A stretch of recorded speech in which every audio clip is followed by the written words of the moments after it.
I was checking Robert Henderson's vitals when the woman walked into his room. She was carrying flowers, white lilies, his favorite. I'd seen her every day for the past 2 weeks since Robert was admitted to St. Luke's Medical Center with stage 4 liver cancer.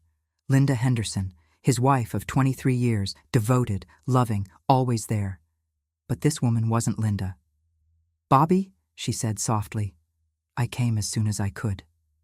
Robert's eyes opened, first confused, then terrified. "Sarah," his voice cracked, "what are you doing here?" "What do you mean, what am I doing here? You're my husband. Where else would I be?" The monitor next to Robert's bed started beeping faster. 122 beats per minute. 135, 136. "Sarah, you need to leave, please. Linda will be here any minute." "Linda? Who's Linda?" That's when I saw it. The gold wedding band on Sarah's left hand, identical to the one Linda wore. I've been a nurse for 40 years. And I've seen a lot of secrets revealed in hospital rooms. But this one was different. If you've ever discovered something that changed everything you thought you knew about someone, leave a comment. And subscribe so you don't miss what happened next when Linda walked through that door. It all started 2 weeks earlier, November 3rd, 2019, Sunday morning, 7:23 a.m. I was starting my shift on the oncology unit at St. Luke's Medical Center in Atlanta when they admitted Robert James Henderson, 56 years old, stage 4 hepatocellular carcinoma with extensive metastasis, given 4 to 6 weeks to live, maybe less if the tumors continued growing at their current rate. He came up from the emergency room, severe abdominal pain, jaundice so pronounced his skin looked almost orange under the fluorescent lights, ascites, his abdomen distended with fluid, weight loss of 52 pounds in 3 months. A woman was with him during admission. Linda Marie Henderson, according to the intake forms, 54 years old. Blonde hair pulled back in a neat ponytail, designer jeans and a cashmere sweater. Wedding ring catching the light every time she reached for Robert's hand. She answered all the questions while Robert grimaced in pain. "We've been married 23 years, she said when I asked about next of kin. 2 kids. Michael's in grad school at Emory. Jessica just started at Georgia Tech." Her voice was steady, but her hands shook when she signed the consent forms. "Is he going to die?" she asked me quietly while the resident examined Robert. I've learned over 40 years that honesty matters most in these moments. "The cancer is very advanced," I said gently, "but we'll keep him comfortable. That's what matters now." She nodded, wiped her eyes, squeezed Robert's hand tighter. A devoted wife watching her husband die, or so I thought. Robert was admitted to room 407, corner room with a window view of the parking lot. Not much, but better than staring at a wall. His liver function numbers were catastrophic. Bilirubin at 8.4, ALT over 400. His body was shutting down, one system at a time. "How long have you been feeling sick?" I asked while starting his IV. 6 months, he said quietly. "Maybe longer. I kept thinking it was just stress, work, you know." "What do you do?" "Commercial real estate, properties in Atlanta and—" He paused, winced. "Other places." Linda stood by the window, looking out at the gray November morning. Something about her posture seemed rigid, controlled, like she was holding something in. Over the next few days, I learned Robert Henderson's story, or at least the version he and Linda wanted me to know. He'd built a successful commercial real estate company from nothing. Started 25 years ago with a single property in downtown Atlanta. Now he owned shopping centers, office buildings, apartment complexes across Georgia. He worked so hard, Linda told me on day 2 while Robert slept. Too hard. I kept telling him to slow down, take vacations, spend time with the kids. She sat in the chair by his bed, never leaving except to use the bathroom or grab coffee from the cafeteria. The perfect wife. Robert would wake up, see her there, and smile weakly. "I'm sorry," he'd whisper. "For what?" she'd ask. "For putting you through this. Don't be silly. I'm your wife. This is where I belong." But I noticed something strange. Every time Linda left the room, even for 5 minutes, Robert would check his phone frantically, texting, deleting messages, his hands trembling as he typed. When Linda returned, he'd hide the phone under his blanket. "Work stuff," he'd say if she asked. "Even dying, they won't leave me alone." She'd laugh sadly. "That's my Bobby, always working." On day 3, Robert's son Michael visited. 24 years old, tall, athletic, looked just like his father. "Hey, Dad." He sat on the edge of the bed. "How you feeling?" "Like garbage," Robert said, "but I'm glad you're here." They talked about school. Michael's thesis on urban development, his girlfriend who wanted to get married after graduation, normal father-son conversation. Except for the moment when Michael asked, "Have you heard from—" "No," Robert cut him off sharply. "And I don't want to talk about it." Michael glanced at Linda. Some silent communication passed between them. "Okay, Dad, whatever you want." Linda's jaw tightened, her fingers curled into fists, but she didn't say anything. On day 4, I was changing Robert's IV when I noticed a photograph tucked in his wallet on the bedside table. Robert and Linda, much younger, standing in front of a house with a sold sign, both of them beaming. But when I looked closer, I saw something odd. There was a crease down the middle of the photograph, like it had been folded, repeatedly, like someone had carried it folded in half for years. Why would someone fold their wedding photo? On day 5, the first real inconsistency appeared. I was doing evening rounds when Robert's phone buzzed. He grabbed it quickly, read the message. His face went white. "Everything okay?" I asked. "Fine, just work." But his hands were shaking so badly he dropped the phone. When I picked it up, I glimpsed the message before the screen went dark. "I can't keep doing this. The kids are asking questions. When are you coming home?" Home? Robert lived in Buckhead with Linda. I'd written down the address myself from the intake forms. So whose home was the message talking about? Before I could think more about it, Linda returned with coffee. "I got you decaf," she said to Robert. "The cafeteria was out of regular." "That's fine," Robert said, but his voice was strained. Linda sat down, took out her knitting, a blue blanket she'd been working on. "For Michael's girlfriend," she explained. "Something for their future, when they get married, start a family." Robert closed his eyes. A tear slid down his cheek.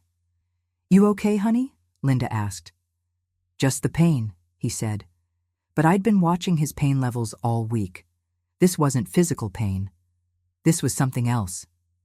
On day 6, I noticed Linda's behavior shifting. She started asking me questions. "Does Robert get many phone calls? Has anyone else visited? If someone comes looking for him, would you tell me?" "Why would someone come looking for him?" I asked carefully.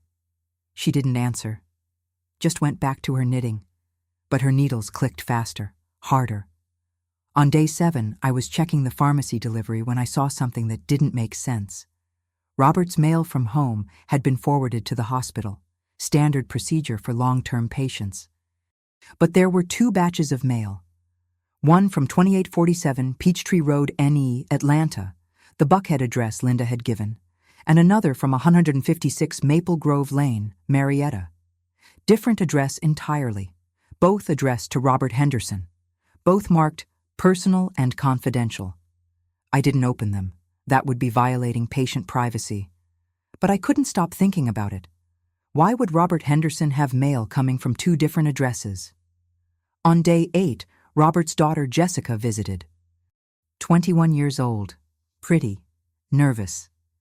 She hugged Linda, kissed Robert's forehead. "How are you, Daddy?" "Better now that you're here, sweetie." They talked about her engineering classes, her sorority, her part-time job at the campus bookstore. Everything seemed normal. Until Jessica pulled out her phone to show Robert something. A photo of herself at a birthday party. Robert smiled. "You look beautiful."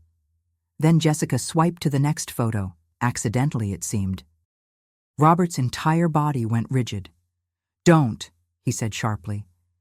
Jessica quickly put her phone away. "Sorry, Daddy, I didn't mean—" "It's fine," he said. But his voice was tight, controlled. Linda hadn't seen the photo. She was looking out the window, but I had seen it. Just for a second. Robert with 2 young children I didn't recognize. A boy and a girl, maybe 8 and 10 years old. Standing in front of a Christmas tree, Robert's arms around them, smiling like a proud father.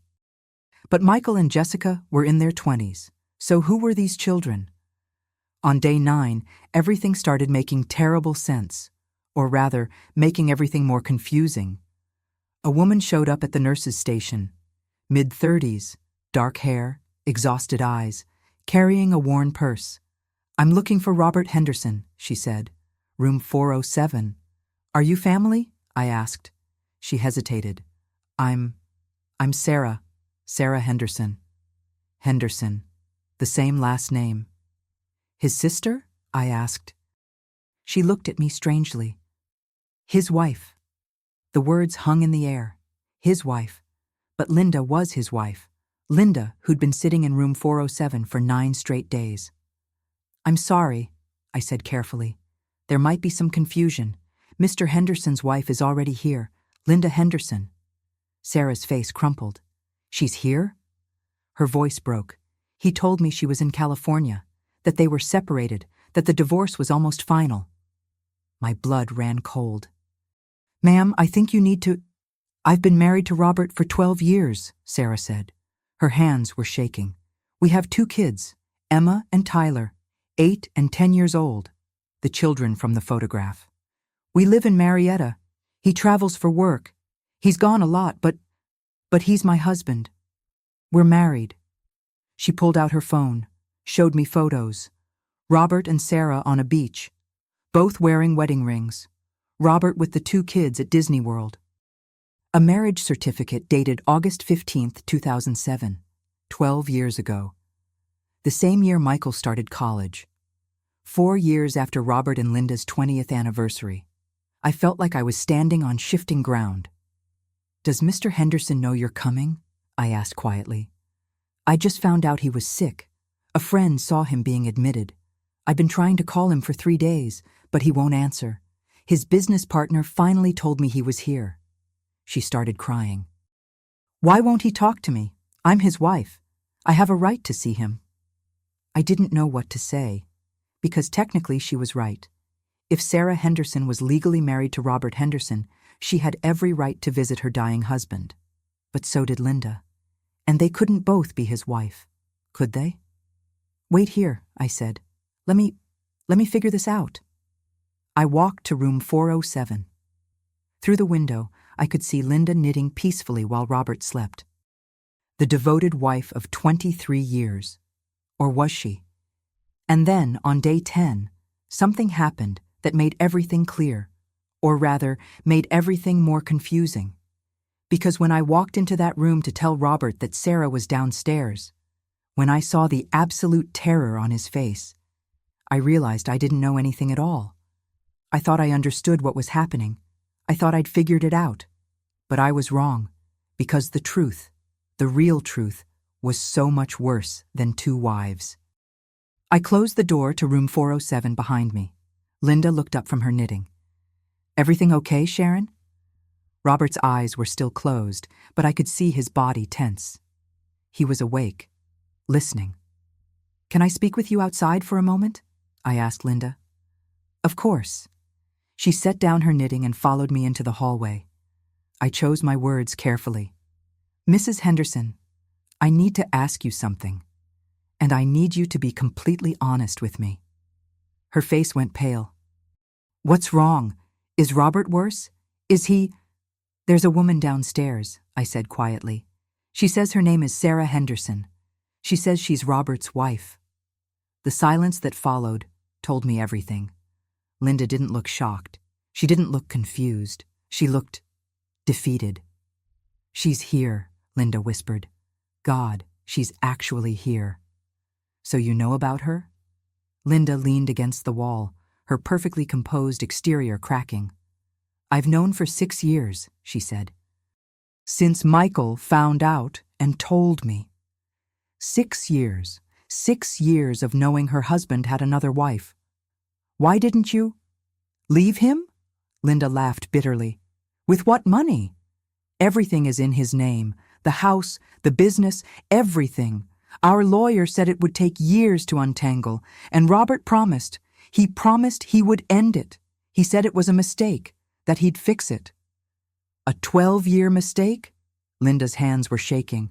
I didn't know it was 12 years. I thought maybe 2 or 3. An affair that went too far. But 12? Her voice broke.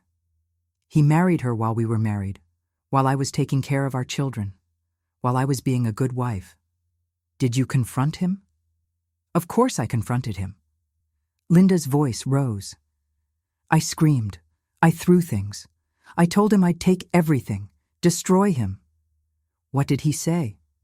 He cried, got on his knees, begged me to understand. Linda wiped her eyes. He said he never meant for it to happen. That he'd started the relationship during a business trip, that it got out of hand, that he tried to end it, but she got pregnant and he felt responsible. Pregnant, the children I'd seen in the photograph. So he… what? He just decided to have 2 families? Linda nodded. He'd travel for work. Atlanta 3 weeks, Marietta 1 week, back and forth. 2 houses, 2 wives, 2 sets of children. And Sarah didn't know about you? He told her I was his ex-wife, that we'd divorced years ago, that Michael and Jessica were from his first marriage and they lived with me in California. Linda's voice was hollow. He was living 2 complete lies, 25 years with me, 12 years with her, juggling both, never letting either of us see the truth. I've been a nurse for 40 years. I've seen a lot of family secrets. But this… Mrs. Henderson, Linda. What do you want me to do? Sarah is downstairs. She wants to see her husband. Linda's jaw clenched. Her husband. He's my husband. I've been married to him for 23 years. She's just some woman he was sleeping with. She has a marriage certificate. So do I. Linda pulled out her phone, showed me a photo of her own marriage certificate, August 3rd, 1996, 11 years before Robert married Sarah. His marriage to her isn't legal, Linda said. You can't be married to 2 people. That's bigamy. That's illegal. She was right. Legally, Robert was only married to Linda. His marriage to Sarah was void. But did Sarah know that? I need to tell her, I said quietly. She deserves to know. Why? Linda's eyes flashed. So she can what? Come up here and play the victim? Cry about how her poor fake husband is dying? She's the other woman, Sharon. She's the one who destroyed my marriage. She didn't know, I said gently. She thought she was his only wife. Linda's face twisted. Well, she's not. She turned and walked back into room 407. I stood in the hallway, my head spinning. What was I supposed to do? Tell Sarah the truth, that her entire marriage was a lie? Let Linda keep her by the door while Robert died? Or… I walked back to the nurse's station. Sarah was still waiting, sitting in a chair, holding a worn teddy bear. For Robert, she said when she saw me looking, his favorite, from when we first started dating. He keeps it on his nightstand at home. Home. The Marietta home Robert shared with her and their children. The home Linda didn't know about for 17 years. Ma'am, I said gently, I think you need to sit down. Why? What's wrong? Is Robert… He's alive. But there's something you need to know. I pulled up a chair next to her, and I told her the truth. About Linda. About the 23-year marriage. About Michael and Jessica. About bigamy. Sarah's face went through every emotion: shock, disbelief, confusion, anger, devastation. That's not possible, she whispered. We're married. We have a house, children, a life. I know, but legally… Legally? Her voice rose. Legally? I don't care about legally. I've been with him for 12 years. I've raised his children. I've been his wife. Other people in the waiting room were staring. I understand you're upset. Upset? Sarah stood up. My entire marriage is a lie. Everything Robert ever told me is a lie. And you're telling me I'm not even his real wife? She was shaking, crying. He told me Linda was in California, that she'd moved on, that they barely spoke except about the kids. She clutched the teddy bear. He showed me divorce papers. He said it was final. He said we could finally be a real family. When did he show you divorce papers? 4 years ago, right before Emma was born. He said he wanted to be free to really be my husband, to not have any ties to his past. Sarah laughed bitterly. But they were fake, weren't they? The papers, all of it, fake. I didn't answer, because she was right. Robert Henderson had been living a double life for 12 years. 2 wives, 4 children, 2 houses, complete compartmentalization, never letting either family know about the other, until now. I need to see him, Sarah said. I need to look him in the face and ask him why. His other wife, Linda, is in there. I don't care. Sarah started walking toward the elevators. I should have stopped her, but I didn't. Because the truth is, after 40 years of being a nurse, I've learned something important. Secrets always come out. Lies always surface. The truth always finds its way to the light. And Robert Henderson's truth was about to explode. Over the next 2 hours, I watched a family destroy itself. Sarah arrived at room 407, walked in without knocking. Linda stood up immediately. Who the hell are you? I'm Sarah, Robert's wife. You're not his wife. I'm his wife.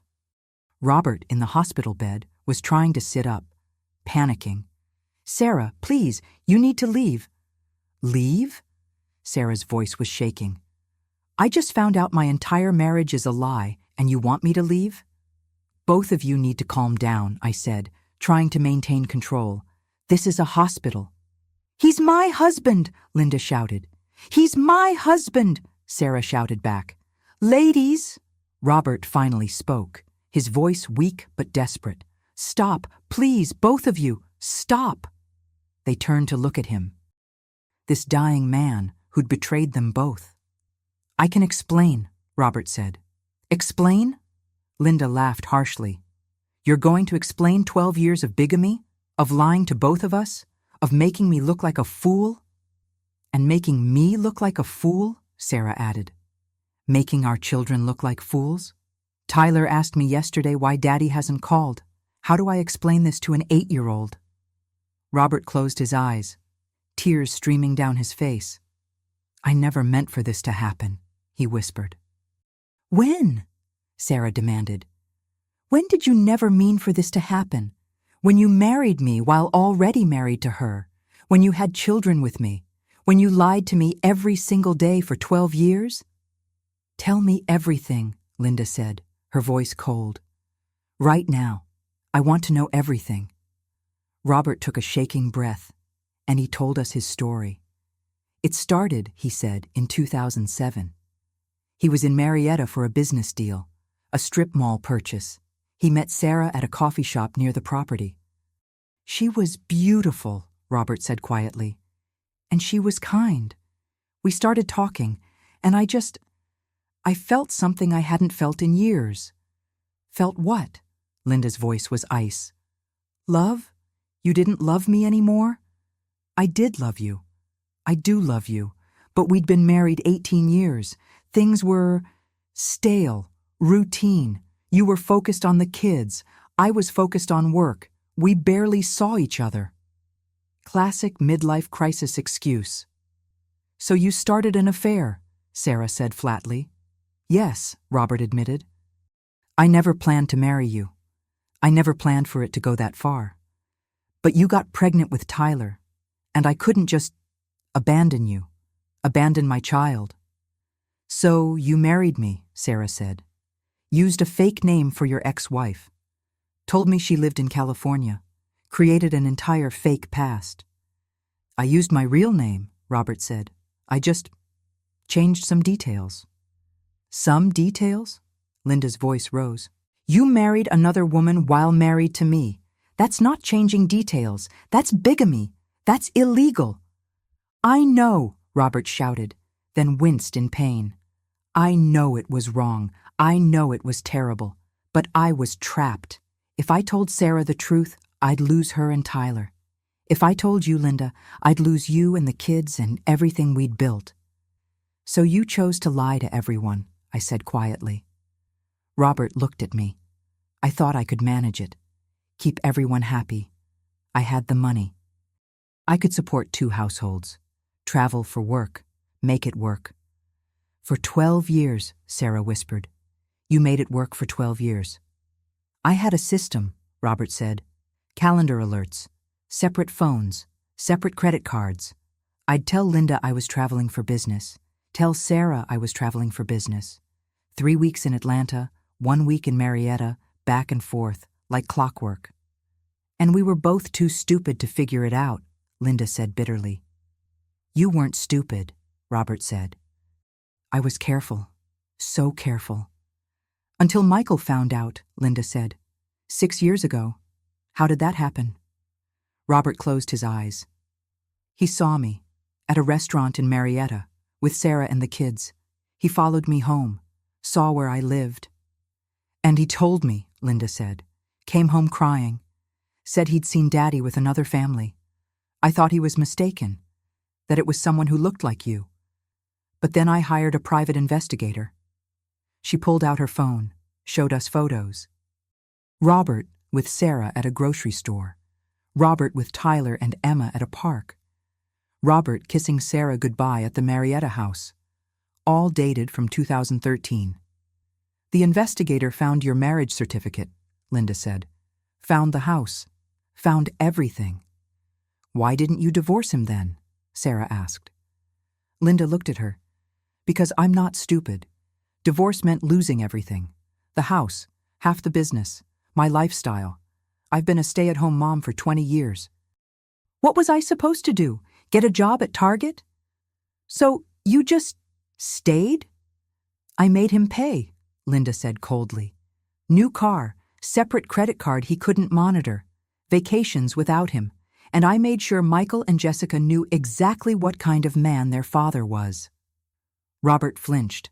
"They barely speak to me now," he said quietly. "Michael refuses to visit.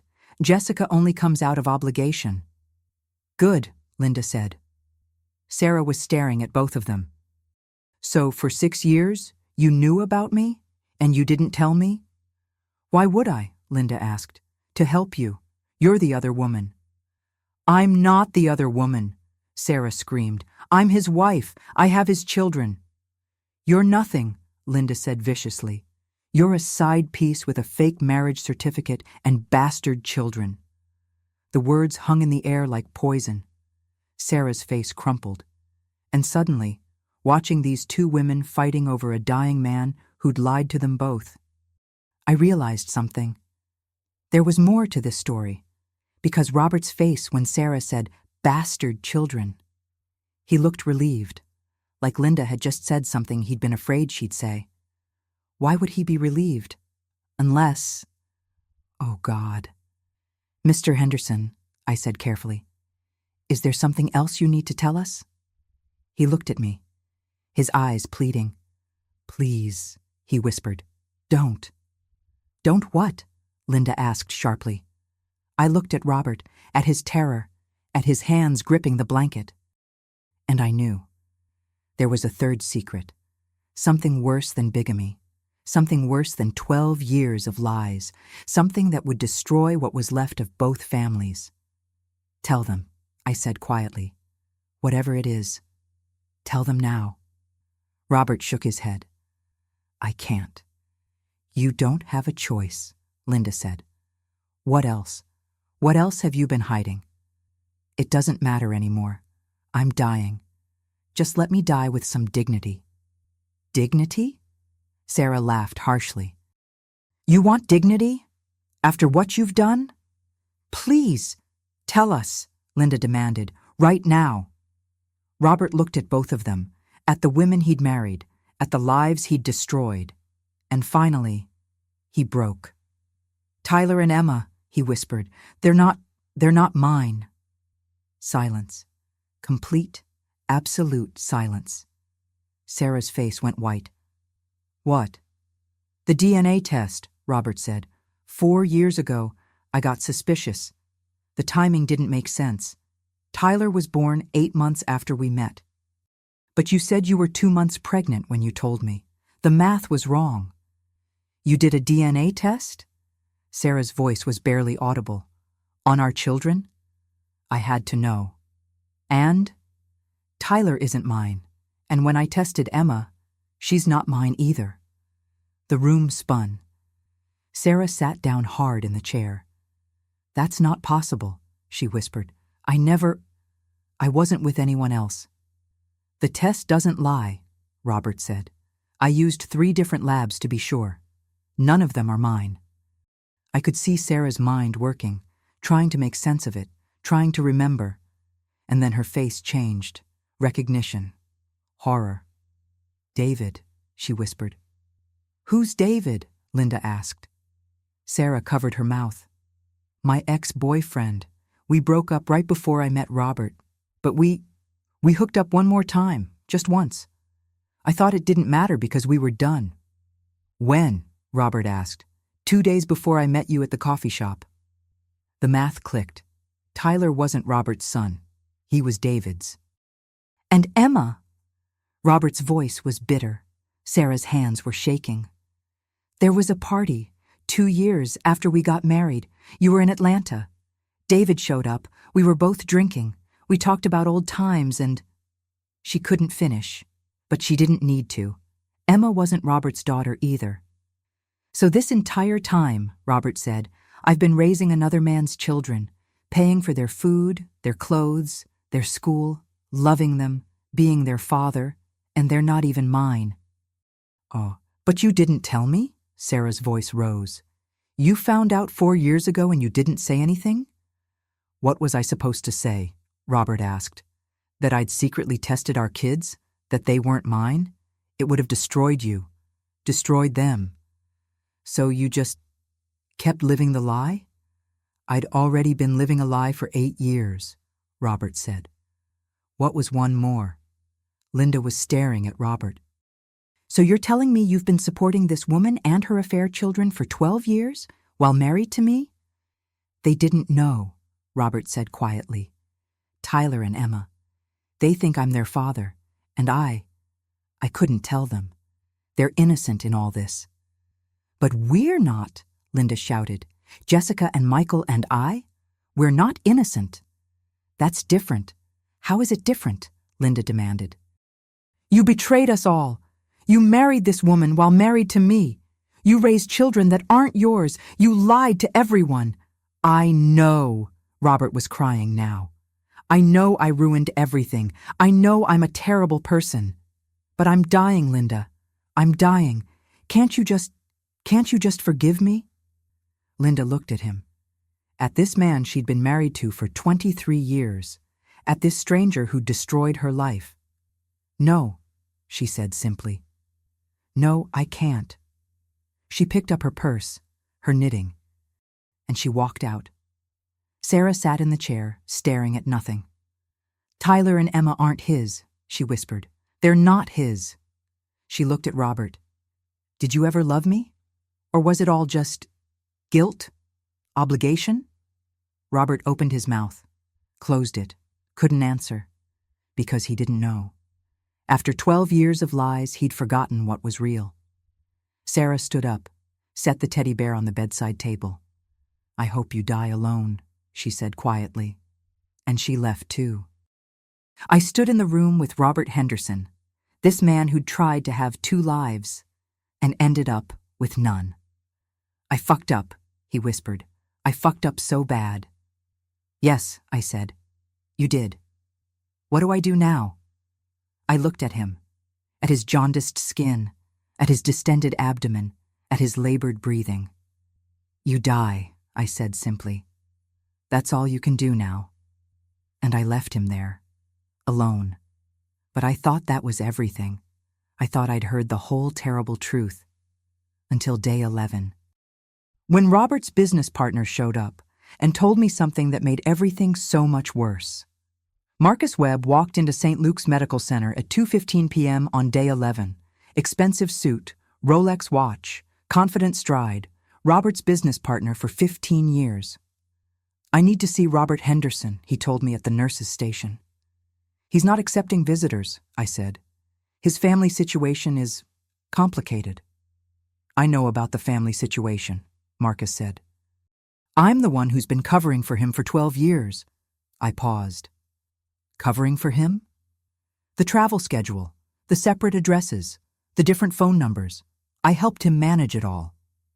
Marcus leaned against the counter. "Robert couldn't have done it without me." "Why would you help him do something illegal?" Marcus shrugged. "Because he's my best friend, and because he paid me very well to keep my mouth shut. That's called being an accessory. That's called being loyal." Marcus looked at me. "Is he dying?" "Yes." "How long?" "A week, maybe 2. Marcus nodded. "Then I need to talk to him, before it's too late." "About what?" "About the money," Marcus said, "and about the third wife." My blood went cold. "The what?" Marcus looked at me. "You didn't know? Robert has 3 wives, not 2. 3. 3 wives." "That's not possible," I said. "I've met Linda and Sarah." "And there's Maria," Marcus said, "in Savannah. Married her in 2015. Has a 6-month-old daughter named Sophia." I felt the ground shift beneath my feet. 4 years ago, I said slowly. 4 years, while married to Linda and Sarah. "Technically, he's only legally married to Linda," Marcus said. "The other 2 marriages are void, but try telling them that." "Does Maria know about Linda and Sarah?" "Of course not.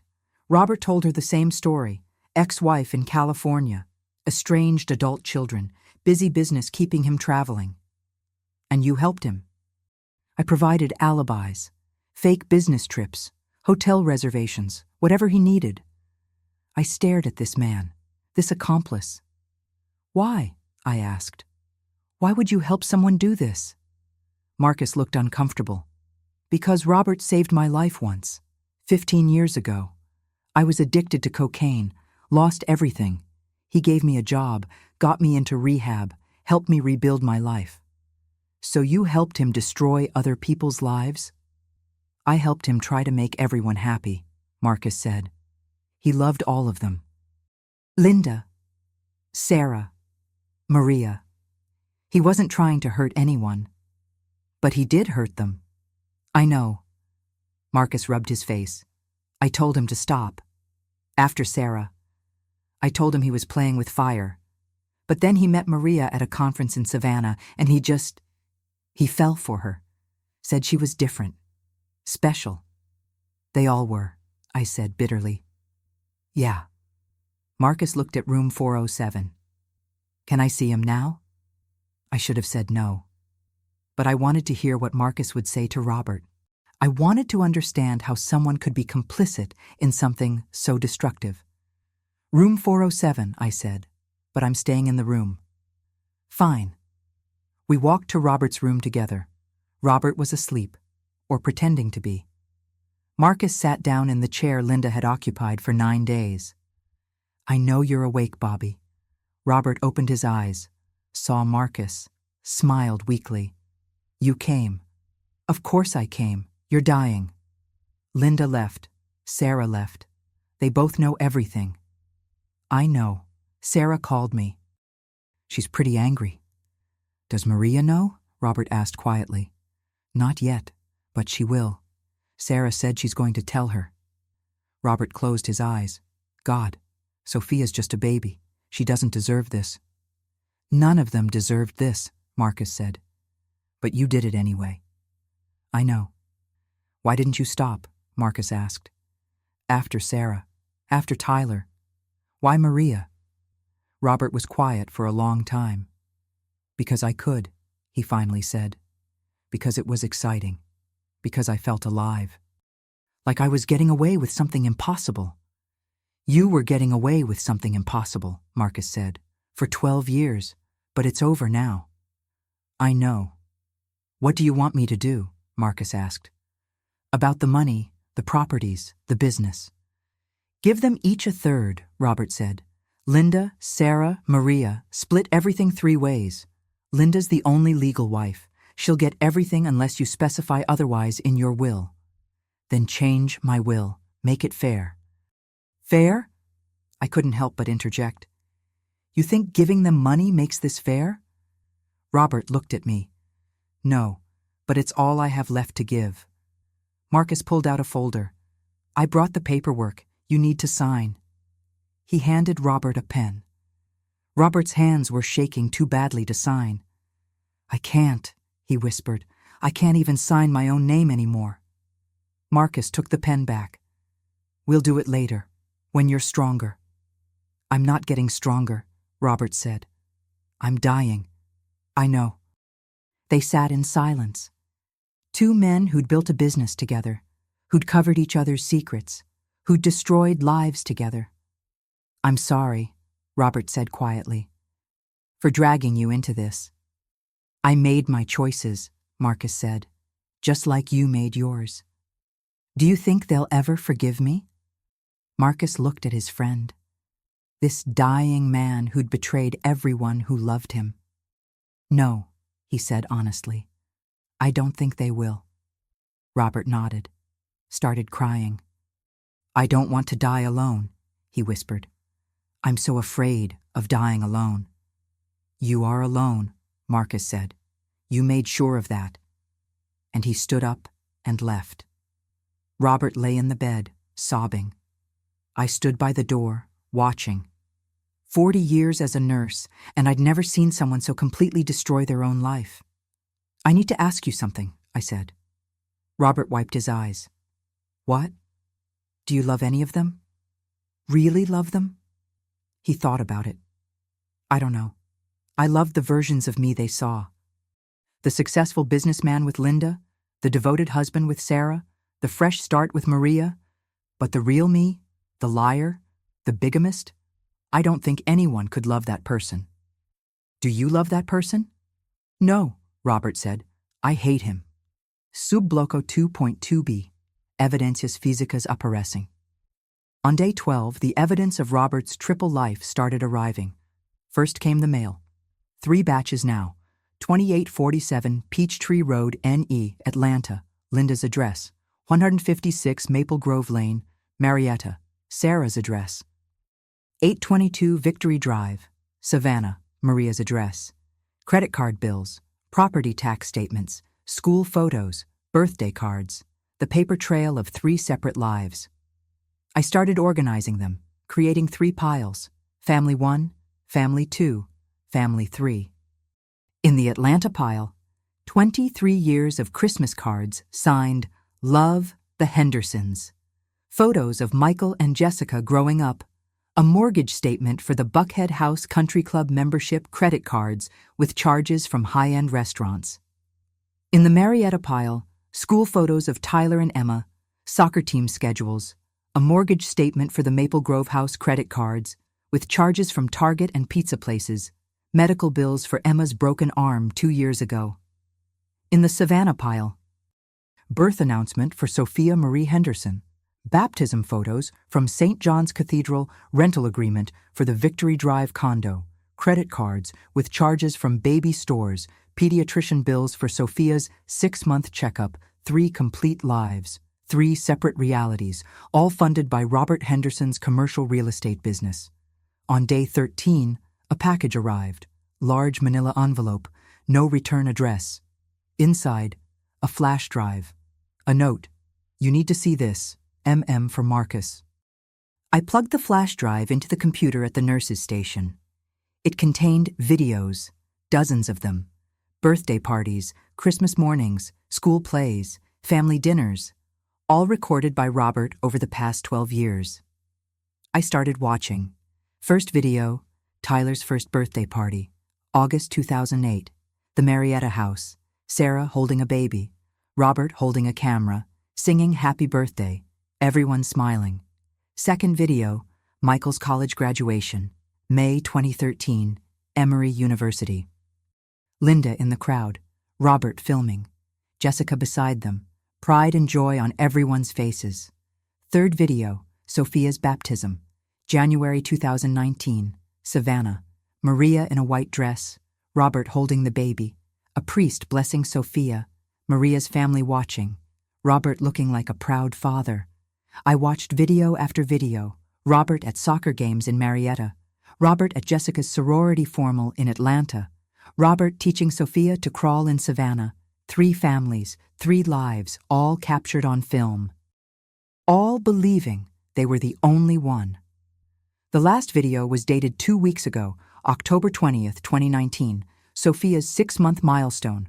Robert and Maria on the floor of the Savannah condo. Sophia reaching for her father. Robert laughing.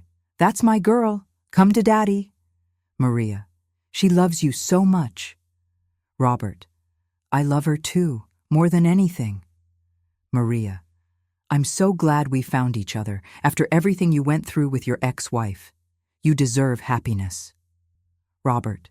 "You make me happy." He was dying of cancer. He knew he was sick. He'd known for months, but he kept the secret, kept lying, kept pretending, right up until the moment he couldn't anymore. I turned off the video, felt sick. On day 14, the photos arrived. 3 large envelopes, each from a different wife. Linda sent professional family portraits, matching outfits, perfect smiles, country club aesthetic.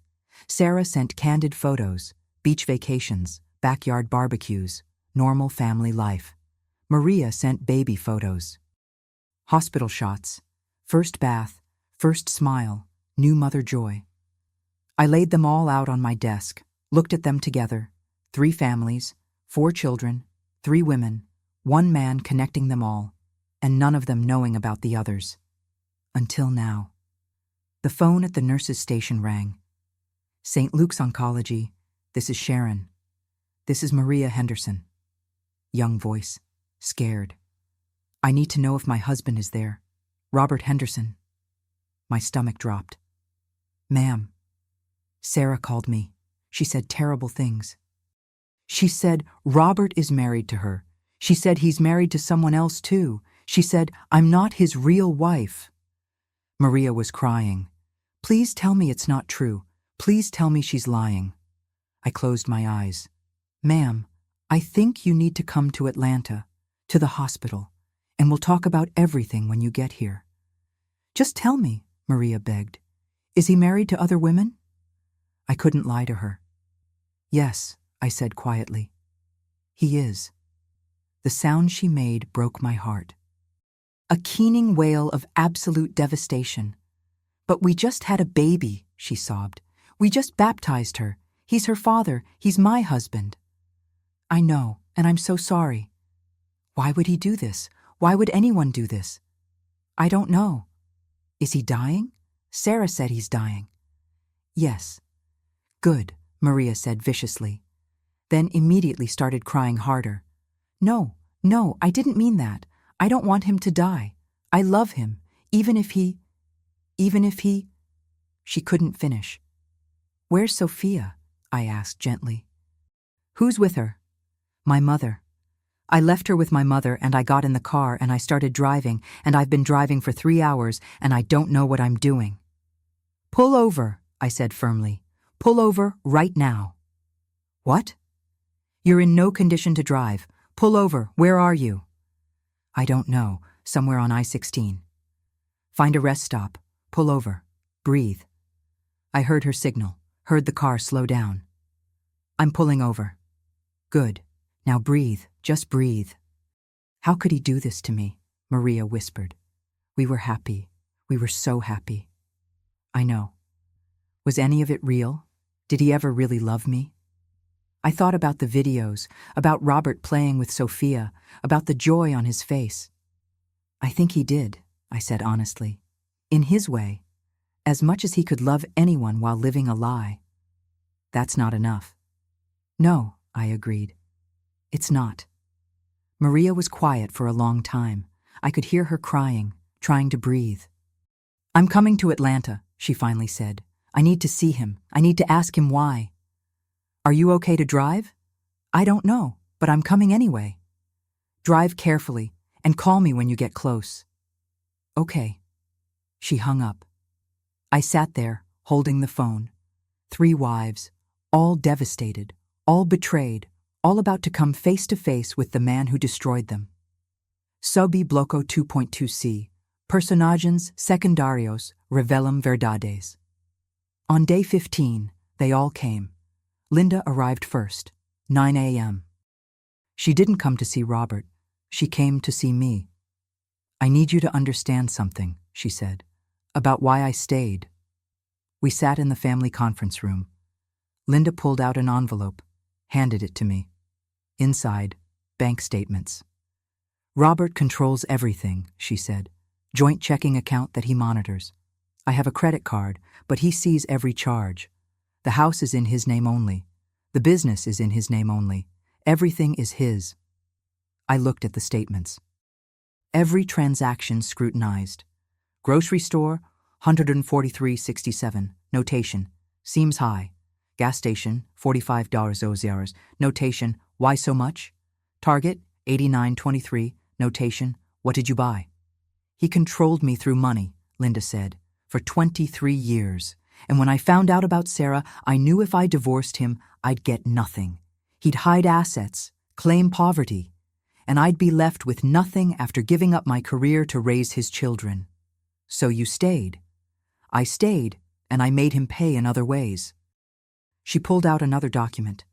I have been slowly draining his accounts, moving money to offshore accounts he doesn't know about.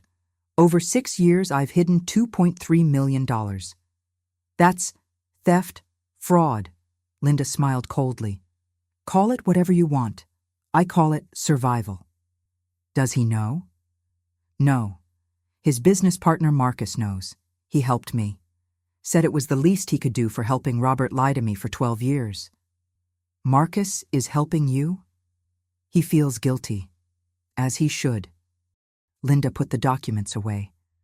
When Robert dies, Linda Henderson will be a very wealthy widow, and Sarah and Maria will get nothing. That's not fair. Fair? Linda laughed. Nothing about this is fair.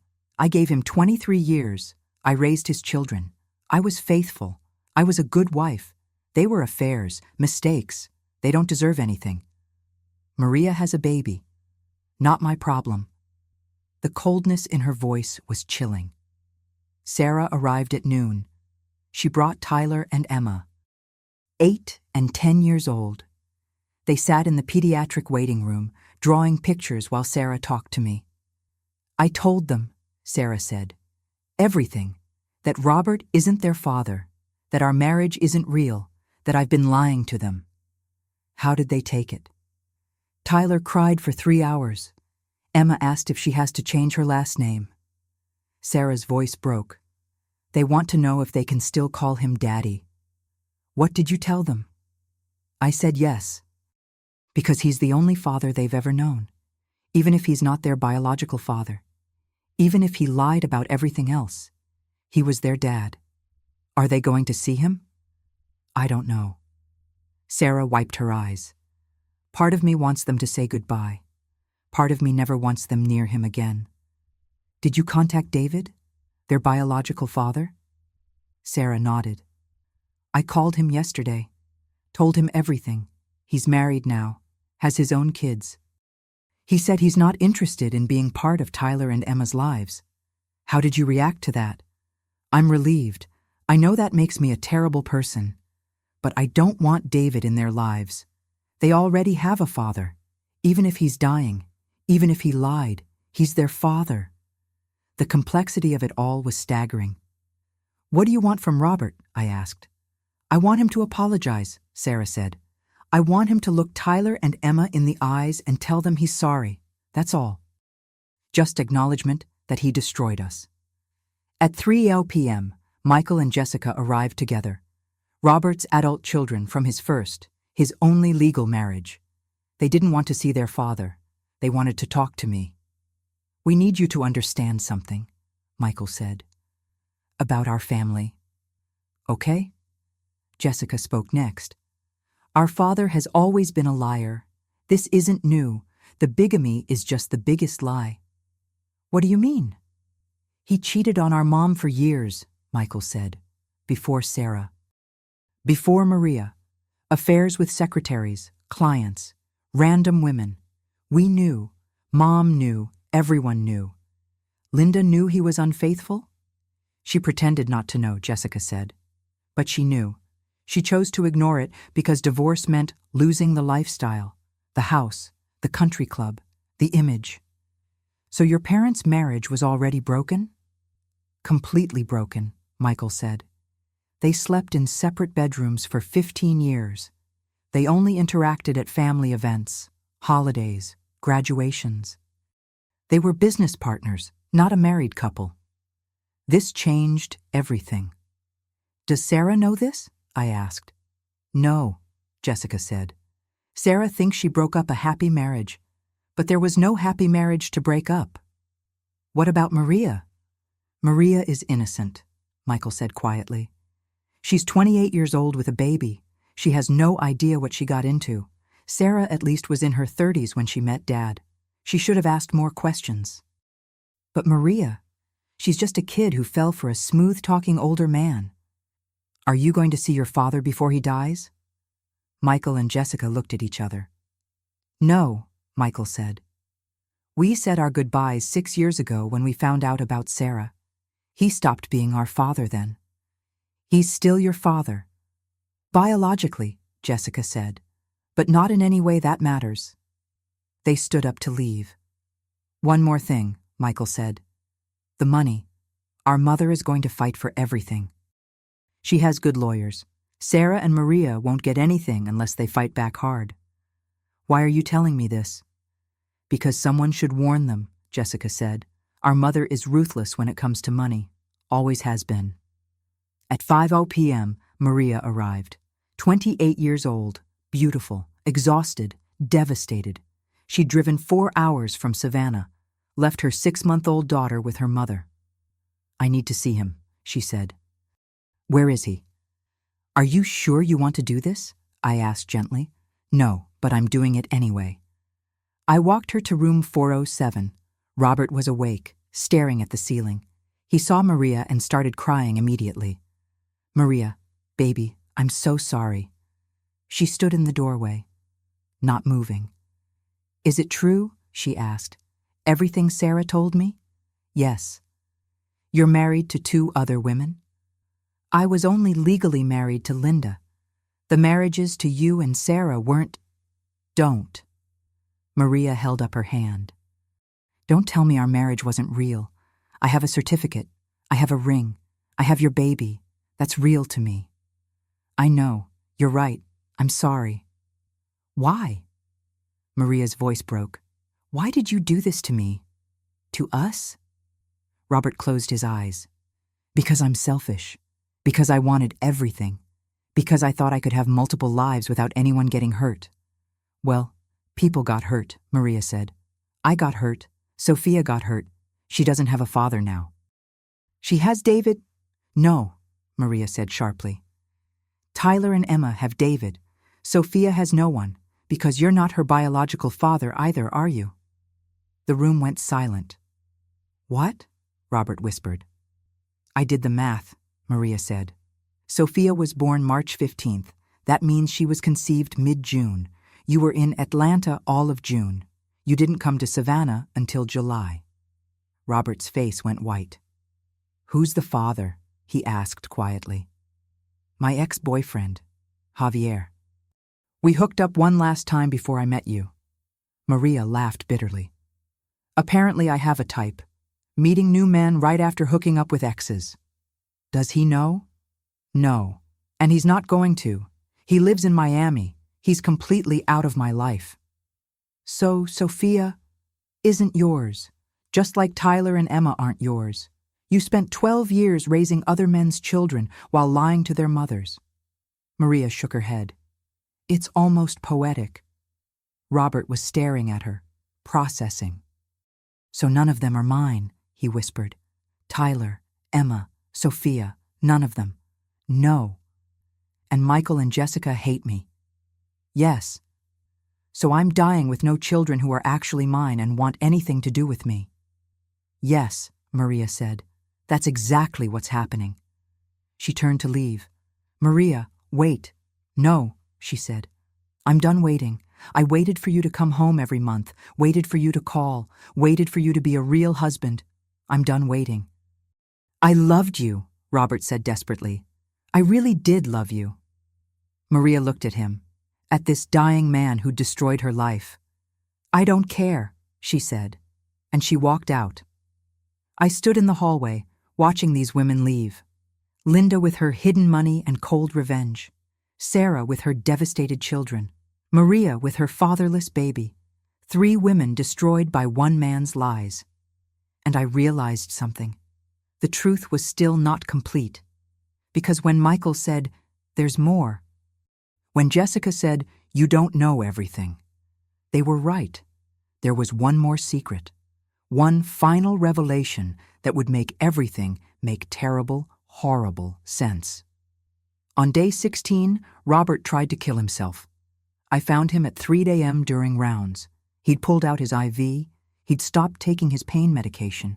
He was gasping for air, refusing the oxygen mask. "Let me die," he whispered. "Please, just let me die." "I can't do that," I said, restarting the IV. "That's not how this works." "Why not? Everyone wants me dead anyway." "That doesn't mean I'm going to help you along." I adjusted his oxygen, gave him morphine for the pain. He grabbed my wrist.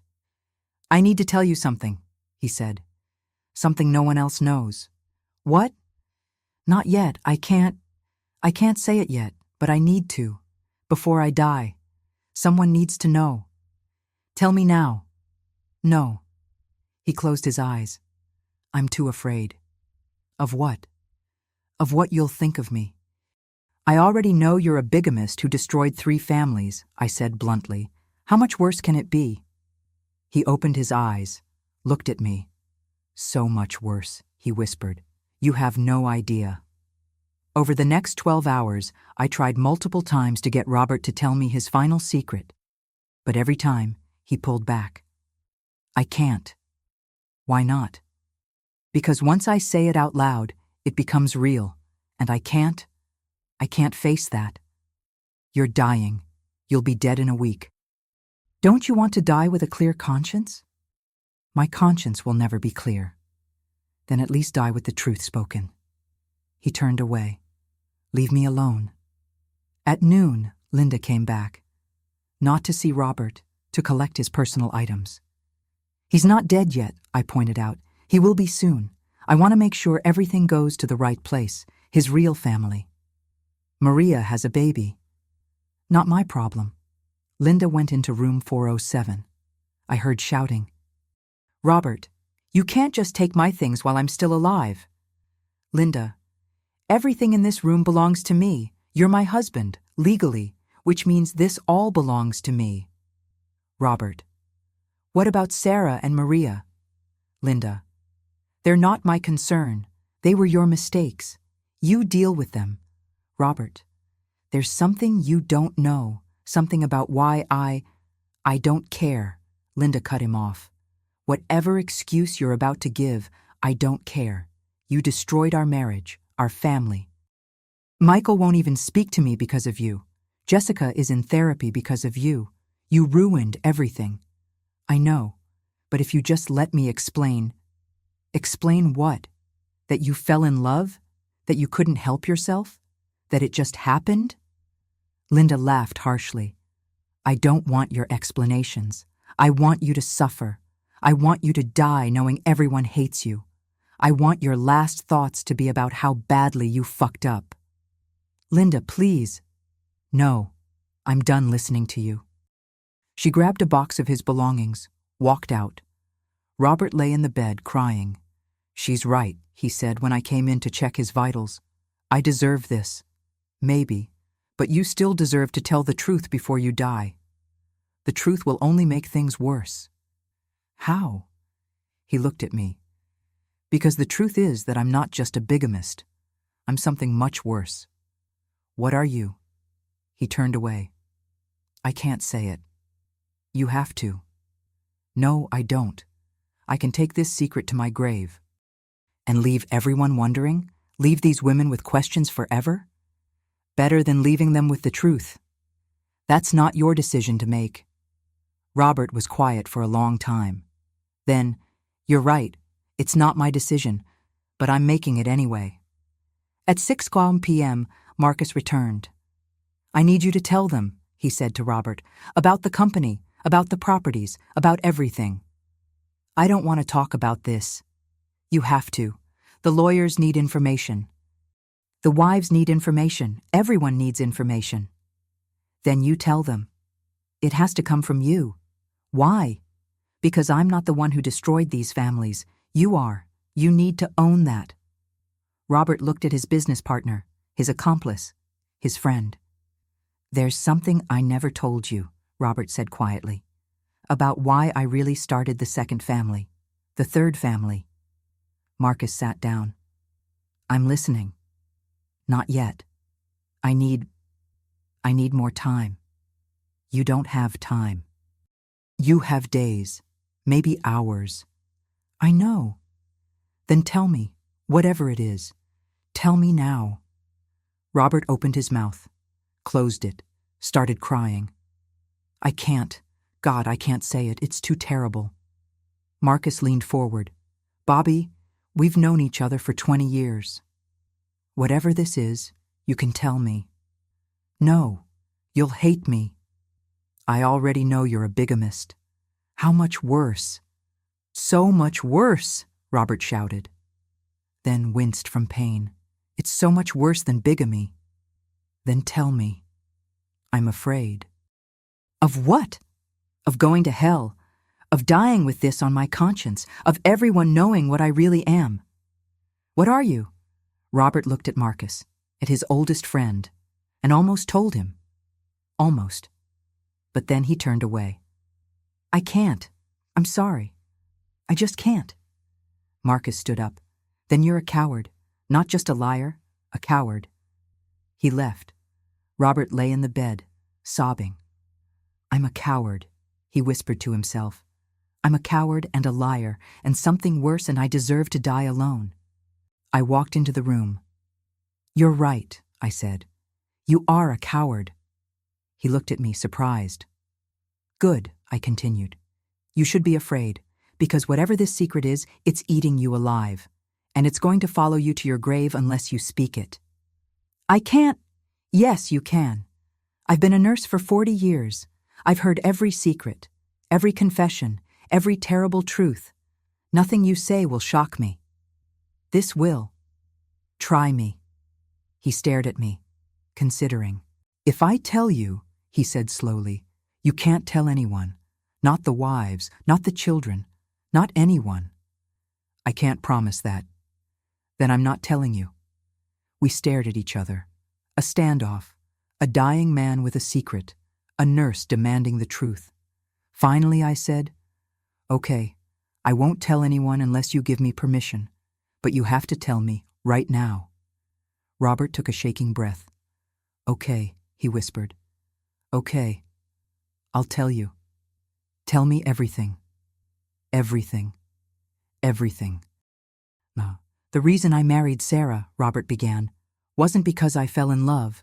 It wasn't because she got pregnant. Then why? Because she looked exactly like someone I'd lost. Who? Her name was Rebecca Chen. She was Michael's girlfriend in high school. She died in a car accident their senior year. Michael was devastated. We all were. She was like a daughter to me. I didn't understand. What does that have to do with Sarah? Sarah looked exactly like Rebecca. Same hair, same eyes, same smile. When I saw her at that coffee shop, it was like seeing Rebecca alive again. My stomach turned. So you... What? You pursued Sarah because she looked like your son's dead girlfriend? It was more than that. Rebecca and I, we had a connection before she died. What kind of connection? Robert closed his eyes. The kind we shouldn't have had. Robert, did you have an affair with your son's teenage girlfriend? She wasn't a teenager. She was 19. It was after she graduated. Michael was at college. Rebecca was working at my office for the summer. We spent a lot of time together, and one night, he couldn't finish, but he didn't need to. I understood. You slept with Rebecca. Once, just once. We were both drunk. It was a mistake. We agreed never to tell Michael, never to tell anyone. And then she died. 3 months later, car accident. They said she swerved off the road. But I always wondered if she killed herself because of what happened. Yes. I sat down, processing. So when you met Sarah, who looked like Rebecca, I saw a second chance, a way to fix my mistake, to have the relationship I couldn't have with Rebecca. That's sick. I know. Does Sarah know any of this? No, of course not. She has no idea she was a replacement for a dead girl. What about Maria? I asked. Why Maria? Robert's face changed, became even more guilty. Maria looks like Jessica. The room spun. Your daughter. Yes, when Jessica was younger. Before she grew up, before she changed. So you married a woman who looks like your daughter. It's not like that. That's exactly like that. I was angry now, really angry. You married surrogates, replacements, for people you had inappropriate feelings for. It's complicated. It's not complicated. It's twisted. It's sick. Robert was crying now. I know. Don't you think I know? I've been living with this for years, the guilt, the shame. Knowing that I married these women not for who they are, but for who they looked like. Did you ever love them? Really love them? I don't know. Maybe. Maybe I loved the fantasy. The idea of having Rebecca back, of having Jessica frozen at 18 forever. That's not love, that's obsession. I know. Does anyone else know this? Just you and Marcus. I told him 3 years ago when I was drunk. He's been disgusted with me ever since. But he kept the secret. Because he felt sorry for you. Or because he's complicit in everything. Take your pick. I stood up, started pacing, trying to process, trying to understand how someone could be this broken. There's more, Robert said quietly. More? About the children, about why I was relieved they weren't mine. Tell me. He took a shaking breath. Tyler looks exactly like Michael at that age. Emma looks like Jessica. Sophia looks like both of them combined. So every time I looked at them, I saw my real children. The children I'd ruined my relationship with. Tyler was my chance to be the father to Michael I'd failed to be. Emma was my chance to protect Jessica in a way I hadn't protected her. From what? What did you need to protect Jessica from? Robert's face crumpled. From me. The words hung in the air. What did you do to Jessica? Nothing. I never touched her. I never would. But I wanted to. God help me, I wanted to. I felt sick. So, you married Maria, who looked like Jessica, as some kind of... what? Substitute? Yes. So I could have those feelings for someone it was legal to have them for. Someone who wasn't my daughter. That's still sick. I know. Did you ever get help? Therapy? Anything? No, because admitting it made it real, and I couldn't face it being real. So instead you destroyed 3 families. Yes. I stared at this man, this monster, because that's what he was. Not just a liar. Not just a bigamist. A man with deeply inappropriate feelings for his son's girlfriend and his own daughter. A man who'd married women who looked like them as substitutes. A man who'd lived in fantasy worlds where he could have the relationships he knew were wrong. Does Linda know any of this? I asked. God, no. She'd kill me. What about Michael and Jessica? Michael knows about Rebecca. He found my diary 3 years ago. That's part of why he doesn't speak to me. But Jessica doesn't know. She can never know. She deserves to know. Why? So she can spend the rest of her life knowing her father had inappropriate feelings for her? That's not protecting her. That's destroying her. He was right. And that made it worse, because the truth would hurt Jessica. But the lie was destroying Robert. "There's one more thing," Robert said. "The worst thing. What could possibly be worse than this?" He looked at me, his eyes hollow. "The cancer isn't an accident." "What do you mean?" "I caused it, on purpose." "What do you mean you caused it?" I asked slowly. Robert gestured to the bedside table. "Bottom drawer, there's a bottle." I opened the drawer. Inside, an empty bottle of acetaminophen, industrial size, 500 tablets, also empty, a bottle of alcohol, vodka. "I've been taking massive doses of acetaminophen with alcohol for 2 years, Robert said. "I knew it would destroy my liver. That was the point. You gave yourself cancer." "Liver failure, actually, which led to cancer.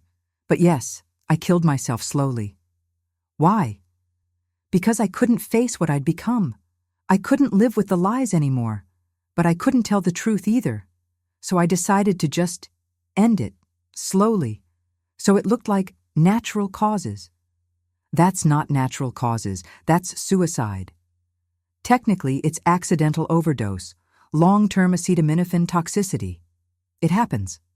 Not to people who do it intentionally. The doctors don't know. The wives don't know.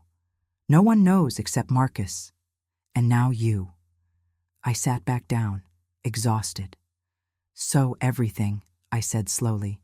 "The marriages, the lies, the families, all of it was because you had inappropriate feelings for people you shouldn't. And when the guilt became too much, you decided to kill yourself slowly rather than face the truth." "Yes. And now you're dying, and all these women think you loved them, when really you just used them as stand-ins for people you couldn't have." "Yes. That's the most selfish thing I've ever heard." "I know." We sat in silence. Robert dying in the bed, me trying to understand how someone could be this broken. "What do you want me to do with this information?" I asked finally. "Nothing. Take it to my grave. Let everyone believe whatever they want to believe. That's not fair to them. Nothing about this is fair. They deserve the truth. The truth will destroy them. The lies already destroyed them." Robert closed his eyes. "Then I don't know what to do." "Tell them," I said. "Tell all of them. Linda, Sarah, Maria, Michael, Jessica. Tell them everything. Give them the truth before you die." "I can't." "Yes, you can. They'll hate me. They already hate you. It'll be worse. Maybe. But at least it'll be honest." Robert lay there considering. The cancer eating his liver, the morphine dulling his pain, the truth eating his soul. "Okay," he finally whispered. "I'll tell them." "When?" "Tomorrow. When they all come, I'll tell them everything." "Everything?" "Everything." I stood up to leave. "Sharon?" "Yes?" "Do you think I'm going to hell?" I looked at him, at this dying, broken man. "I'm a nurse," I said, "not a priest. I don't know where you're going after you die." "But if you had to guess?" I thought about it, about all the terrible things he'd done, about the lives he'd destroyed, about the secrets he'd kept, but also about the pain he was in, the guilt, the self-hatred. "I think," I said slowly, "that you've been in hell for years, and maybe death will finally set you free." He started crying. "Thank you," he whispered. "For what?" "For listening. For not judging." "I am judging," I said honestly. "I think what you did was terrible, unforgivable." "Then why?" "Because you're still human. And humans deserve compassion, even when they don't deserve forgiveness." I left him there, crying in the dark, waiting for tomorrow, when he would finally tell the truth. And I realized something.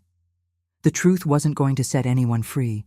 It was going to shatter whatever was left of these families, but it needed to be told anyway, because lies, even comfortable lies, are still lies. and Robert Henderson had been living in lies for too long. Tomorrow, the truth would come out. All of it. And God help them all. Day 17. The day Robert Henderson told the truth. I gathered everyone in the family conference room at 10 a.m. Linda arrived first. Designer clothes, perfect makeup, cold eyes. Sarah came next. Tyler and Emma staying with a friend. She looked exhausted. Maria arrived last. Sophia with her mother. She'd been crying. Marcus was there too, for support, or to bear witness, maybe both. Michael and Jessica came, though they stood by the door like they might run at any moment. Robert was in a wheelchair, too weak to walk. Jaundiced skin, labored breathing, dying. Everyone knew he was dying, but they didn't know why. Yet. "Thank you for coming," Robert said, his voice barely above a whisper. "Just say what you need to say," Linda said coldly. "We don't have all day." "I know, so I'm going to tell you everything, the whole truth. No more lies." He took a shaking breath. "The first thing you need to know is that my marriages to Sarah and Maria weren't about love. Not really." Sarah made a small wounded sound. Robert continued. "Sarah, when I met you at that coffee shop in Marietta, it wasn't random. I'd been going to that coffee shop for weeks, looking for someone." "Looking for who?" Sarah asked. "Someone who looked like Rebecca Chen." Michael's head snapped up. Don't you dare!" "Rebecca was your girlfriend in high school," Robert said to Michael. "She died in a car accident your senior year, but before she died, she and we had an affair." The room exploded. Michael lunged forward. Marcus grabbed him. "You what?" Michael screamed. "Rebecca was 19. I was dating her." "I know. It was wrong. It was unforgivable. But it happened. One time. We were both drunk.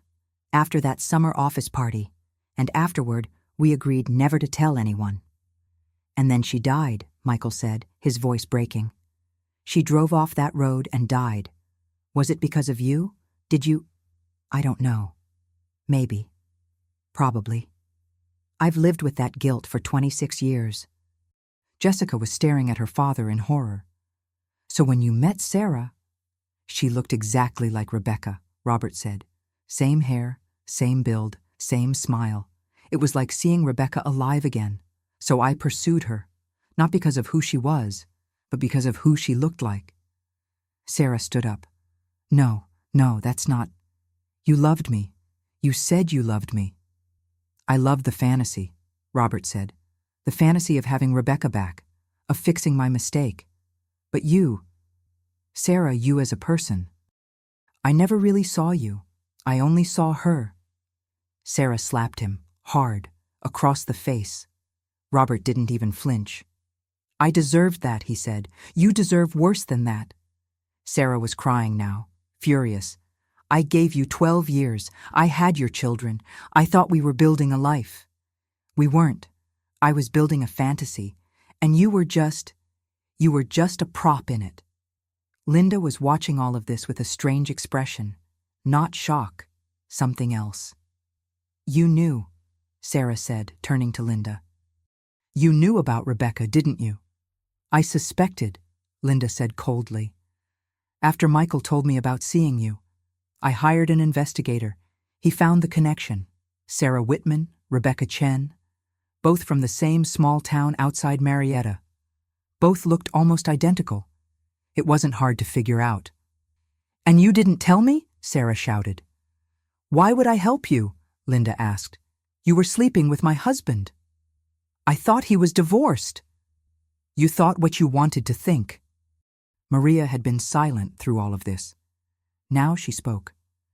"And me?" she asked quietly. "Why me? Who did I look like?"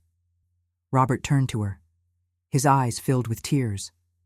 "You looked like Jessica," he said, "when she was 18, before she went to college, when she was still—" He couldn't finish. Jessica made a sound like she'd been punched. "No," she whispered. "No, Dad, no." "I never touched you," Robert said desperately. "I never would. I never even thought about it. Not really.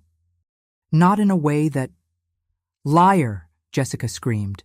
You're lying. You just said I looked at Maria because she looked like me. That means you did think about it. It's not like that. Then what's it like? Jessica demanded. Explain to me how marrying a woman who looks like your daughter isn't about wanting your daughter. Robert was sobbing now. I was trying to redirect it, channel it, make it about someone it was legal to feel that way about. Maria was 22 when we met, an adult, not you. Not my daughter. But you wished it was me, Jessica said, her voice cold, dead. No. Yes, she said. You did, and that's why you married her, because you could pretend. Maria stood up slowly, looked at Robert, at this man she'd called husband, at the father of her child, except he wasn't the father. I'm going to be sick, she said. She ran from the room. Sarah followed her. Jessica was crying. Michael was holding her. Linda just sat there, watching her husband fall apart. Is that everything? She asked. Or is there more? There's more, Robert whispered. The cancer, Robert said. It's not natural. What do you mean? Marcus asked. I gave it to myself, intentionally, over 2 years. Massive doses of acetaminophen with alcohol. I knew it would destroy my liver. That was the plan. Everyone stared at him. You're saying you committed suicide, Linda said slowly. Slowly, over years. Yes. Why? Because I couldn't live with what I'd done, with who I was. But I couldn't tell the truth either, so I decided to just end it, make it look natural, so you could all collect insurance, so you wouldn't have to know the truth. But you're telling us now, Marcus said, because I realized dying with this secret would be worse than dying with everyone knowing. At least if I tell you, you can hate me for who I really am, not who you thought I was. Linda laughed, actually laughed. You orchestrated your own death, she said. To avoid facing the consequences of your actions. That's the most cowardly thing I've ever heard. I know. And now you want what? Sympathy? Forgiveness? No. I just want you to know the truth. Well, here's a truth for you, Linda said. She pulled out her phone, showed him bank statements. I've been stealing from you for 6 years, $2.3 million, hidden in offshore accounts. You're dying broke, Robert. Everything you worked for? Gone. I took it. Robert stared at the screen. You— What? I've been slowly draining every account, every investment, every property. Marcus helped me. We've been planning this for years. Marcus nodded. She deserved to take something back from you. After what you did to her, to everyone. So when I die, Robert said slowly, there's no money left? Oh, there's money, Linda said, in my accounts, not yours. Sarah and Maria won't get anything, because legally they're not your wives. I am. And I took everything. Sarah had returned to the room, heard this. So I get nothing? She asked. After 12 years? You get nothing, Linda confirmed. Nothing except 2 children who aren't Robert's and memories of a fake marriage. That's not fair. Fair? Linda's voice rose. Nothing about this is fair. I gave this man 23 years of my life. I was faithful. I raised his children, and he was out building fake families with women who looked like his son's dead girlfriend and his own daughter. If anyone deserves money, it's me. What about Sophia? Maria asked. She'd returned too, still pale. She's a baby. She needs— Not my problem, Linda said.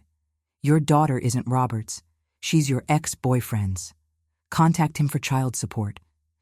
He doesn't even know she exists. Again, not my problem.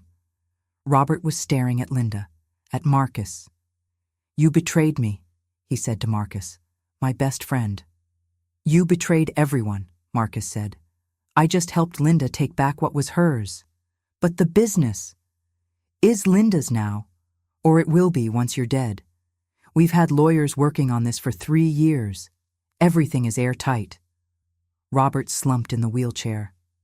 So I'm dying with nothing, he whispered. No money, no family, no legacy. Just the truth, Linda said. The truth about what a monster you are. Jessica had been quiet through all of this. Now she spoke. There's something else, she said. Isn't there, Dad? Something about why you really started all of this, why you needed these other families. Robert looked at his daughter. Jessie, don't. Tell them, Jessica said. Tell them why you really needed Sarah and Maria, what you were really running from. Please, tell them about what you did to me when I was 15. The room went dead silent. What? Linda whispered. Jessica's voice was shaking but determined. Tell them about the inappropriate comments, the way you'd look at me, the time I caught you watching me change through a crack in the door. Tell them why I moved out the day I turned 18 and barely came home after that. Jessie, I never touched you. But you wanted to, Jessica said, and I knew it. I always knew it. That's why I stayed away, why I kept Michael between us at family gatherings, why I never came home alone. Linda had gone white. Robert, tell me she's lying. Robert couldn't speak, couldn't deny it.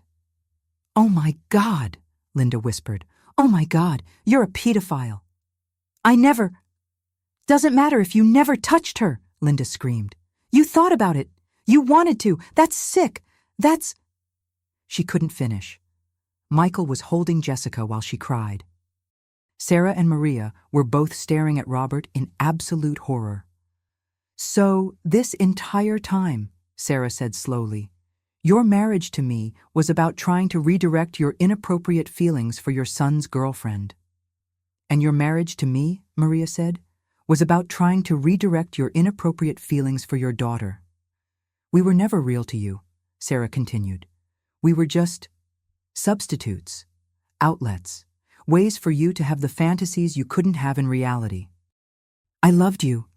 You loved who we looked like, Sarah shouted. Not us, never us. Maria was backing toward the door.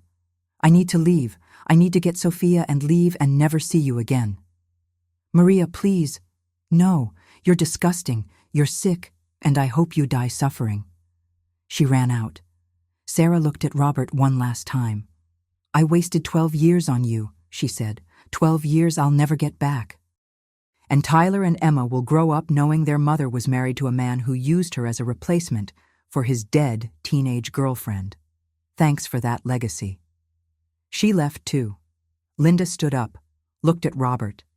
At this man she'd been married to for 23 years. I'm not coming to your funeral, she said. Neither are the kids. You'll be buried alone, with nothing, no money, no family, no one who loves you. That's your punishment, dying alone and forgotten. She walked out. Jessica and Michael followed without saying goodbye. Marcus stood up. I can't be here anymore, he said to me. I've heard enough. He left too. And then it was just me and Robert in the conference room, with the truth finally spoken. All of it. Every terrible, horrible piece of it. Robert was crying, sobbing so hard he could barely breathe. They're right, he whispered.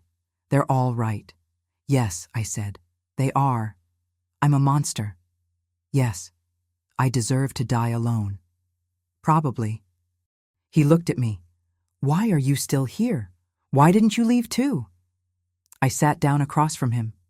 Because I'm your nurse, I said, and I've been a nurse for 40 years, which means I've seen a lot of monsters, and I've learned something important. What? Even monsters are human. Even monsters deserve someone to witness their death, even if no one else will. I don't deserve your compassion. No, you don't. But I'm giving it anyway, because that's what nurses do. Robert was quiet for a long time. Then, there's one more thing. One last truth I haven't told anyone. What? The reason I really did all of this, the real reason, not the inappropriate feelings, not the fantasies, the actual reason I built these fake families. Tell me. He took a shaking breath. Because I was abused, he said quietly.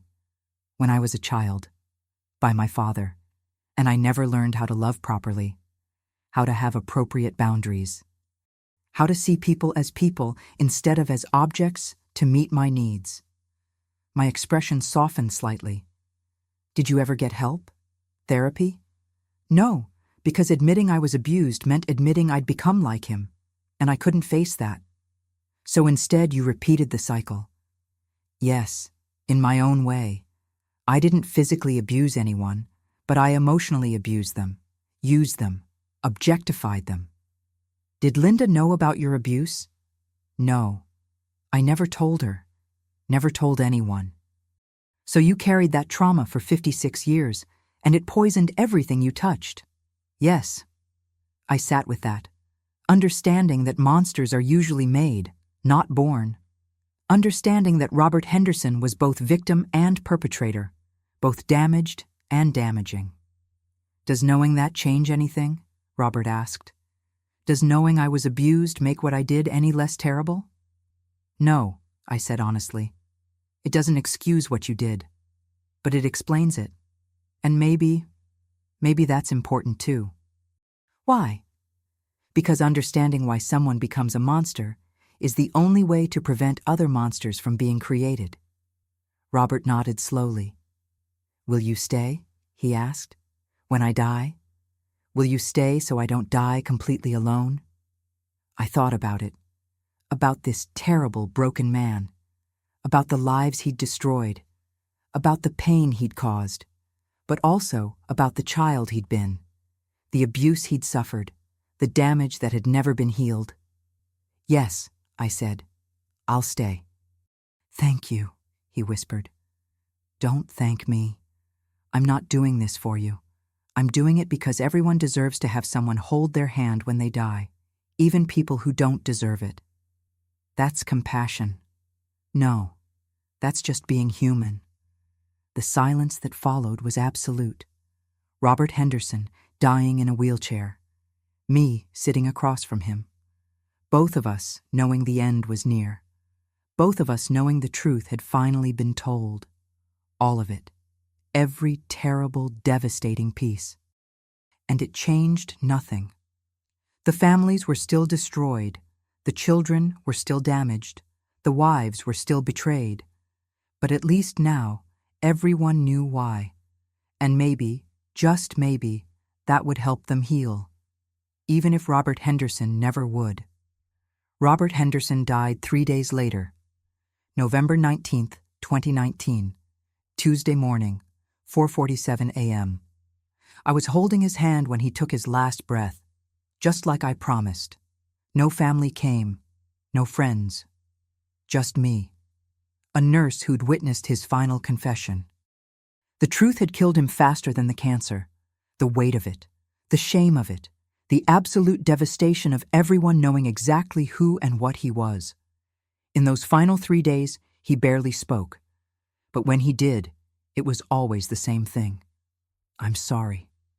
Over and over. I'm sorry. Like a prayer, like an incantation, like saying it enough times might somehow undo the damage.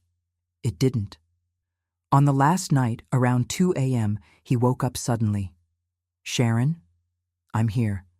I need you to know something. What? I really did love them, all of them, in my broken, twisted way. I loved Linda and Sarah and Maria. It wasn't just about who they looked like. At least, I don't think it was. It doesn't matter now. It matters to me. I sat down next to his bed. Okay, then tell me, how did you love them? He thought about it. Linda was safety. Home, stability, the life I was supposed to have. And Sarah? Was redemption, a second chance. A way to fix what I'd broken with Rebecca. And Maria? Was innocence, youth, everything I'd lost or destroyed in myself. So you loved what they represented to you, I said gently. Not necessarily who they were. Maybe. Probably. He closed his eyes. I don't know anymore. The lies and the truth are so tangled up, I can't tell them apart. That's what happens when you live in lies for too long. Yeah. We sat in silence. Then Robert said, "Do you think any of them will forgive me, eventually? I don't know. Forgiveness isn't something you can predict. But if you had to guess..." I thought about Linda's cold fury, Sarah's betrayed tears, Maria's devastated exit, Jessica's painful revelation. "Maybe Sarah," I said finally. "She seems like someone who might find forgiveness for her own sake, to let go of the pain. And the others? Linda will never forgive you. You destroyed too much. And Maria? Maria will move on, raise Sophia, build a new life, and eventually you'll just be a terrible story she tells about her early 20s. And my kids, Michael and Jessica?" I was quiet. "They'll never forgive you either," I said honestly. "What you did to them, what you made them witness, that's unforgivable." Robert nodded. "I know. But maybe that's okay." "How is that okay?" "Because some things shouldn't be forgiven. Some things should just be acknowledged, witnessed, and then left behind." "Is that what you're doing? Witnessing?" "Yes, that's exactly what I'm doing." Robert smiled weakly. "I've been a nurse for 40 years. "Don't," I said. "Why not? It's your catchphrase." "Because you don't get to use it. That phrase is about wisdom, learned through compassion. You don't have that." "You're right. I'm sorry. Always sorry. Never sorry enough." At 4:30 a.m., his breathing changed. Slower, shallower. The death rattle starting in his chest. "Is this it?" he whispered. "Yes, this is it. I'm scared." "I know." "Will it hurt?" "No. The morphine will keep you comfortable." "I mean after. Will hell hurt?" I held his hand tighter. "I don't know. But if there is a hell, you're already familiar with it. You've been living there for years." He laughed, just a little. "That's true. Maybe death will be a relief. Or maybe it'll be more of the same. Maybe." His breathing got slower. "Sharon?" "Yes?" "Thank you. For staying. For not leaving me alone." "You're welcome. I don't deserve your kindness." "No, you don't, but I'm giving it anyway, because that's what I do." He closed his eyes. "I love them," he whispered one last time. "Even if it was broken, even if it was wrong. I loved them." And then he was gone. The funeral was small, just Marcus and me. No wives, no children, no other friends. Robert had requested cremation. Ashes scattered in the Chattahoochee River. No ceremony, no memorial, just gone. Linda had already filed paperwork to claim the estate. What was left of it? Marcus told me she'd gotten everything, the house, the business, all liquid assets. "She's selling the company," Marcus said at the crematorium, "breaking it up for parts, taking the money and moving to Florida, fresh start." "And Michael and Jessica?" "Michael changed his last name, goes by Chen now, Rebecca's last name, says he wants no connection to his father." "And Jessica?" "In therapy, intensive. Trying to process everything. Will she be okay?" "Eventually. Maybe. She's strong." I nodded. "What about Sarah?" I asked. Marcus pulled out his phone, showed me a Facebook post. Sarah had moved back to her hometown, changed her and the kids' last names to Whitman, her maiden name, posted a long explanation to friends and family about the bigamy, about the lies, about starting over. The comments were supportive, people offering help, offering love, offering fresh starts. "She'll be okay," Marcus said. "She has community, support. Her parents are helping with the kids." "And Maria?" "Moved back to Savannah, living with her mother, working as a teacher, raising Sophia." "Did she contact Javier, Sophia's biological father?" "No, says she doesn't want him involved, wants to raise Sophia alone, on her terms." "That's brave. Or stubborn. Hard to tell the difference sometimes." We watched as Robert's body went into the cremator. "He was my best friend for 20 years, Marcus said quietly. And I didn't really know him at all. Did anyone? No, I don't think so. I think Robert Henderson was a stranger even to himself. Will you miss him? Marcus thought about it. I'll miss who I thought he was, the version of him I believed in. But the real him? The man I learned he actually was? No, I won't miss him. That's honest. It's all I have left. 2 weeks after Robert died, I received 3 letters. One from Linda. Dear Sharon, I wanted to thank you for caring for Robert in his final days. I know it wasn't easy. I know what he told you, what he confessed. I'm not writing to ask for your discretion. The truth is already out. Everyone knows everything. I'm writing to tell you that I'm okay, better than okay. I'm free. For the first time in 23 years, I'm not lying, not pretending, not maintaining an image. Robert's death set me free. I've started dating again. A nice man I met at the country club. He knows everything. About the bigamy. About my role in taking the money. About all of it. And he doesn't care. He says I'm brave for surviving what I survived. I don't know if that's true, but I'm choosing to believe it. Thank you for bearing witness. Linda Henderson, soon to be Linda Morrison. One from Sarah. Sharon, I'm not sure why I'm writing this. Maybe because you're the only person who saw everything, who knows the whole truth. Tyler and Emma are in therapy. We all are. Trying to understand what happened, how we got here. I told them about Rebecca, about why Robert chose me. They're old enough to understand. Tyler asked me if I was angry at Rebecca. I said no. She was just a kid. Just like I was just a woman trying to build a life. The person I'm angry at is Robert and myself for not asking more questions, but I'm working on forgiveness, not for him, for me. Because carrying this anger will destroy me more than he already has. Thank you for telling me the truth, even when it hurt. Sarah Whitman. And one from Maria. Dear Sharon, I'm writing this with Sophia asleep next to me. She's 8 months old now, starting to crawl, trying to say Mama.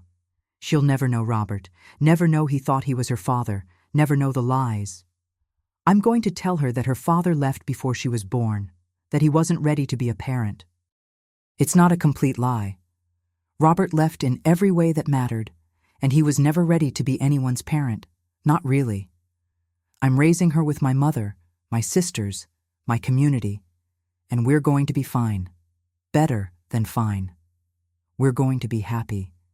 Thank you for being there, for being honest, for being human in a situation that felt inhuman. Maria Garcia, I took back my maiden name. I kept all 3 letters in my desk drawer, testimonials to survival, to resilience. To women rebuilding from devastation. 5 months after Robert died, I received 1 more letter. From Jessica. It was short. Sharon, my therapist suggested I write to you. To thank you for what you did. You stayed with my father when he died, when no one else would. I don't know if he deserved that kindness, but you gave it anyway. That's taught me something important. Compassion isn't about deserving, it's about being human. I'm learning to have compassion for myself, for what I went through, for the child I was who knew something was wrong, but didn't have words for it. I'm also learning that my father's sickness doesn't define me. I get to write my own story now. Thank you for bearing witness to his story, so the rest of us could finally be free to write our own. Jessica Chen. Yes, I changed my name too. I've been a nurse for 40 years. I've seen a lot of families, a lot of secrets, a lot of lies that destroy everything they touch. And I've learned something important. The truth always comes out. Maybe not immediately, maybe not easily. But it comes out. And when it does, people have a choice. They can let it destroy them, or they can let it free them. Linda chose freedom through financial independence and a new identity. Sarah chose freedom through community and forgiveness work. Maria chose freedom through motherhood and starting over. Michael and Jessica chose freedom through distance and name changes. All valid choices, all different paths to healing, but healing nonetheless. Robert Henderson's legacy isn't his business or his money. It's the wreckage he left behind, and the remarkable way these women and children rebuilt from that wreckage.